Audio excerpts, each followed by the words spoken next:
இப்போ நியூஸ்ல நம்ம பார்க்கும்பொழுது ஒரு 12வது படிக்கிற ஒரு மாணவர் வந்துட்டு மூச்சு திணறி இறந்திருக்காருன்றது வந்து நிஜமாவே ஜீரணிக்க முடியாத ஒரு விஷயமா தான் நான் பார்க்குறேன். அவர் வந்துட்டு யூடியூப்பை பார்த்துட்டு டயட் பிளான் வச்சு அவர் வந்து யாருமே டாக்டர் கிட்டேயோ இல்லை வேற யார்கிட்டயோ வந்து நியூட்ரிஷியன் இருக்காங்க சொல்கிறத பற்றி அதை அவங்க யார்கிட்டயுமே கேட்காம இவரே வந்துட்டு சாப்பிட்ருக்காரு.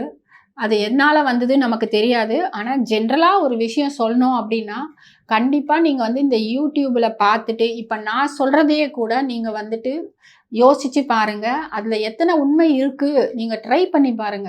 ஆனால் வந்து நிறைய பேர் நான் பார்த்துருக்கேன், என்கிட்ட கேட்பாங்க ஒரு பச்சை இலையை வந்து நீங்கள் சாப்பிடுங்கன்னு சொல்லுவாங்க. ஆனால் அது வந்து யார் சாப்பிட்ணும், எப்படி சாப்பிட்ணும், இந்த பிரச்சனை இருக்கவங்க சாப்பிட்லாமா அப்படின்லாம் சொல்ல மாட்டாங்க. பியூட்டிக்காக என்னென்ன சொல்கிறாங்களோ, முடி வளர்கிறதுக்கும் நான் பார்க்குறேன், என்னென்ன சொல்கிறாங்களோ எல்லாத்தையும் அவங்க அப்ளை பண்ணணும்னு தான் நினைக்கிறாங்க. கண்டிப்பாக அப்படி கிடையாதுங்க.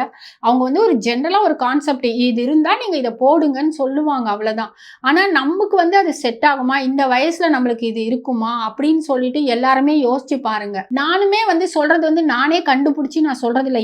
நான் மாஸ்டர் கிட்ட படிச்சது, என்னோட எக்ஸ்பீரியன்ஸ் அதெல்லாம் வச்சுதான் நான் வந்து இதை பண்ணுங்கன்னு சொல்றோம். நம்ம சாப்பிட்ற பொருள் அப்படின்னும் போது கண்டிப்பா 100%. இப்போ ஒரு ஃப்ரூட்ஸே கூட அவர் சாப்பிட்டாருன்னு தான் சொல்றாங்க டயட்ல. சில பேர் வந்து சில ஃப்ரூட்ஸ் எல்லாம் இன்னொரு ஃப்ரூட்டோட சேர்த்து சாப்பிடவே கூடாது. ஜென்ரலாவே வந்து ஃப்ரூட் சாலடே வந்து ஒரு மாஸ்டர் சொல்வாரு, ஃப்ரூட் சாலட் எப்படி சாப்பிடணும் அப்படின்னா, இன்னைக்கு வந்து நீங்க ஒரு ஆப்பிள் சாப்பிட்றீங்க அப்படின்னா ஆப்பிள் மட்டுமே தான் சாப்பிடணும். அது 2-3 ஆப்பிள் கூட நீங்க ஒரே நேரத்தில் சாப்பிட்டுக்கோங்க. அந்த ஆப்பிளோட இன்னொரு ஃப்ரூட்டு வந்து பழங்களை சேர்த்து சாப்பிடக்கூடாது.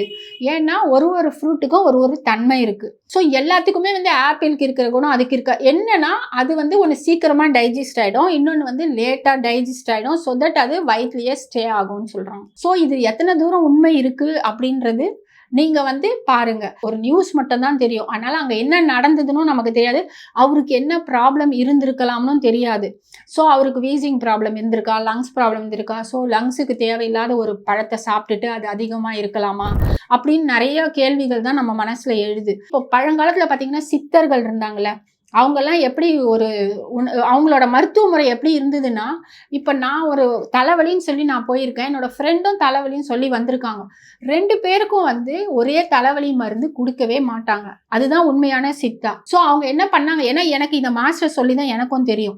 அப்போ அந்த சித்தர் வந்து என்ன பண்ணுவாருன்னா, என்னோட நாடியோ, என்னோட உணவு முறை, என்னோட லைஃப் ஸ்டைல் எல்லாம் கேட்டுட்டு அதுக்கு ஏற்ற மாதிரி எனக்கு ஒரு மருந்து, என்னோட பேரை வச்சு எனக்குன்னு இந்த மருந்து இந்த பொண்ணுக்கு மட்டும்தான் அப்படின்னு ஒன்று தயாரித்து கொடுப்பார். அது சாப்பிட்டா கண்டிப்பாக 100% எனக்கு சரியாயிடும். என் ஃப்ரெண்டு வந்திருக்கா, அவளுக்கும் தலைவலி தான், எனக்கும் தலைவலின்னு சொல்கிறோம். சரி, அவளுக்கும் இந்த மருந்தையே கொடுத்தா கண்டிப்பாக சரி வராது. அதுதான் உண்மையான சித்தர்கள் வாழ்ந்த காலத்தில் நடந்ததுன்னு எனக்கு மாஸ்டர் சொல்லி கொடுத்துருக்காரு. ஒரு கிட்னி பேஷண்ட் வந்தாங்க, அவங்களுக்கு வந்து கிரியாட்டினின் வந்து 18 இருக்குது. டாக்டர் சொல்லிட்டாரு, நீங்கள் வந்துட்டு போய் இதுதான் பண்ணணும்னு சொல்லிட்டாரு, அட்மிட் ஆகிடுங்க அப்படின்னு, ரொம்ப சீரியஸ் ஆகிட்டீங்க. ஆனால் அவர் நடக்கிறாரு, எல்லாம் பண்ணுறாரு. ஆனால் அவர் சொல்லிட்டாரு 18 இருக்குது, நீங்கள் பாருங்கள் டெஸ்ட் பண்ணால். அவர் வந்தார். அப்போ அவங்க ஒய்ஃப் வந்து உட்காந்து பேசுகிறாங்க எங்ககிட்ட. அப்போ நான் பேசும்போது அவங்க சொல்கிறாங்க, அவங்களுக்கு படிப்பறிவு இல்லைன்னா கூட யூடியூப்பில் பார்த்தேன்னு சொல்கிறாங்க. நான் யூடியூப் பார்த்தேன், அதில் நெருஞ்சி முள் இருக்குல்ல, அந்த நெருஞ்சி முள்ளை வந்துட்டு கஷாயம் வச்சு கொடுத்தா இந்த கிரியாட்டினுக்கு இது நல்லா யூரின் போவோன்னு நாங்கள் பார்த்தோம். அதனால என்ன பண்ணாங்க, நான் இவ்வளோ பெரிய இவ்வளோ பெருசாக அதை வந்து இடித்து நைட்டு வந்து கொதிக்க வச்சு ஊற வச்சு காலையில் வடிகட்டி இவ்வளோ பெரிய டம்ளரில் நான் அவர் கொடுத்தேன். அது கொடுத்த உடனே அவர் யூரினில் வந்து பிளட்டாக போச்சுன்னு சொல்கிறாங்க. இப்போ நான் கேட்டேன், என்னங்க யார் சொன்னால், ஏன் இவ்வளோ பெரிய, அவங்களே சொன்னாங்க இவ்வளோ பெரிய டம்ளரில் நான் கொடுத்தேன் அப்படின்னு சொல்கிறாங்க. அது எவ்வளோ பவர்ஃபுல்லானது. அது நெருஞ்ச முள் வந்து யூஸ் ஆகுன்றது தான் கான்செப்ட். ஆனால் அதை எப்படி யூஸ் பண்ணணும், அது யார் யூஸ் பண்ணணும் எதுவுமே சொல்லாமல் இவங்களும் என்ன பண்ணுறாங்க, அது நல்லதான். இப்போ இது வந்து நம்ம என்னன்னு சொல்கிறது சொல்லுங்க. இந்த மாதிரி தான் நிறைய பேர் இருக்காங்க. ஆனால் அதுவும் எஸ்பெஷலி சாப்பிட்றது வந்து நிஜமாவே ரொம்ப ஆச்சரியமாக இருக்குது. நிறைய பேர் ஆன்லைனில் வாங்கி ஆர்டர் பண்ணி நான் சாப்பிட்றேன்னு சொல்கிறாங்க. அது எவ்வளோ தூரத்துக்கு அவங்க வந்து அதை நம்புறாங்கன்னே புரிய மாட்டேங்குது. அது என்ன கம்பெனி தெரியாது, என்ன பிராண்டுன்னு தெரியாது. கண்டிப்பாக அது நிறைய வந்து ஃபேஸுக்கும் முடி வளர்கிறதுக்கும் தான் நிறைய நான் பார்த்துருக்கேன். நிறைய பேர் பண்ணுறாங்க. அது என்னவா இருந்தாலும் போட்டு அப்ளை பண்ணுறாங்க. அதுக்கப்புறம் அது என்ன நடந்தாலும் அதுக்கப்புறம் யார் பொறுப்பு சொல்லுங்கள்? அவங்க யாருமே பொறுப்பு கிடையாது. அவங்க பிஸ்னஸ் பண்ணுறதுக்கு அவங்க என்ன வேணால் சொல்லுவாங்க. ஆனால் நம்ம வந்து விழிப்புணர்வோடு இருக்கணும். ஒரு சாதாரண ஒரு பிஸ்கெட் பேக்கெட்லேயே இது போட்டிருக்காங்க, நம்ம யார் பார்க்கணும்? ஒரு 10 ரூபா கொடுக்குற பிஸ்கெட்லேயே நிறைய வந்து கெமிக்கல்ஸ் கலந்துருக்குன்னு சொல்கிறாங்க. அந்த பிஸ்கெட் சாப்பிட்டீங்கன்னா உங்களுக்கு வந்து மெமரி போயிடும். ஆனால் அந்த பிஸ்கெட் தான் நம்ம வாங்கி சாப்பிட்டு குழந்தைங்க வந்து ஸ்கூலுக்கெல்லாம் கூட கொண்டு போகிறாங்க. ஆனால் அந்த பிஸ்கெட்லேயே போட்டிருக்குன்னு சொல்கிறாங்க. இப்போ அந்த பிஸ்கெட் கவர்லயே பாருங்க இத்தனை பர்சன்ட்னு போட்டிருக்காங்க, நம்ம பார்க்க மாட்டேங்கிறோம் அப்படின்றாங்க. அந்த கலரை கூட்டுறதுக்காக ஒரு கெமிக்கல்ஸ் போடுறாங்க அப்படின்னு சொல்றாங்க. பட் நம்ம அதெல்லாம் பார்க்கறதே இல்லை. அதனால பெற்றோர்கள் கூட கொஞ்சம் கவனமா இருக்கணும்ன்றது தான் என்னோட ஆதங்கம். கண்டிப்பா வந்து பெற்றோர்கள் தான் காரணம். எது நடந்தாலும் அவங்களுக்கு வந்து என்ன நடக்குது ஏது நடக்குதுன்னு பாருங்க. அவங்களோட 24 மணி நேரம் அவங்க கிட்ட போன் இருக்குதுன்றதுனால நீங்க வந்து அவங்க கூட பேசுங்க. உனக்கு என்னடா வேணும், உனக்கு என்ன பிரச்சனை, நீங்க வாய் திறந்து கேளுங்க. அவனா சொல்ல மாட்டான்.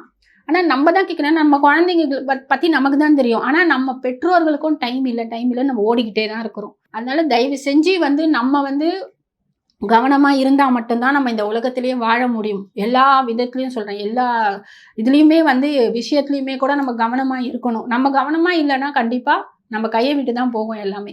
ஒரு சோப்பு வாங்கி போட்டுட்டா கூட அது வந்து அலர்ஜி ஏதோ ஒன்று அது சரிப்படுத்திக்கலாம். ஆனால் நம்ம ஒரு மெடிசனாக கூட வாங்கி நிறைய பேர் சாப்பிட்றாங்க. ஆன்லைனில் கிடைக்குது சப்ளிமெண்ட் அப்படின்னு சொல்லிட்டு அதை வந்து கவர்ச்சிகரமாக அவன் பண்ணுறான். அந்த சப்ளிமெண்ட் வாங்கி சாப்பிட்டா எனக்கு கால்சியம் நிறைய வந்துடும், எனக்கு வந்து மெக்னீஷியம் நிறைய வந்துடும் அப்படின்னு சொல்லிட்டு நிறைய பேர் வாங்கி சாப்பிட்றாங்க சப்ளிமெண்ட்ஸ். ஸோ அதையும் நம்ம பார்க்கணும். அதெல்லாம் கவனித்து நம்ம இருந்தால் மட்டும்தான் இந்த உலகத்தில் வந்துட்டு வாழவே முடியும். அந்த மாதிரி காலகட்டத்தில் தான் நம்ம இருக்கோம். அதனால் தயவு செஞ்சு கொஞ்சம் விழிப்புணர்வோடு இருங்க, தயவு செஞ்சு.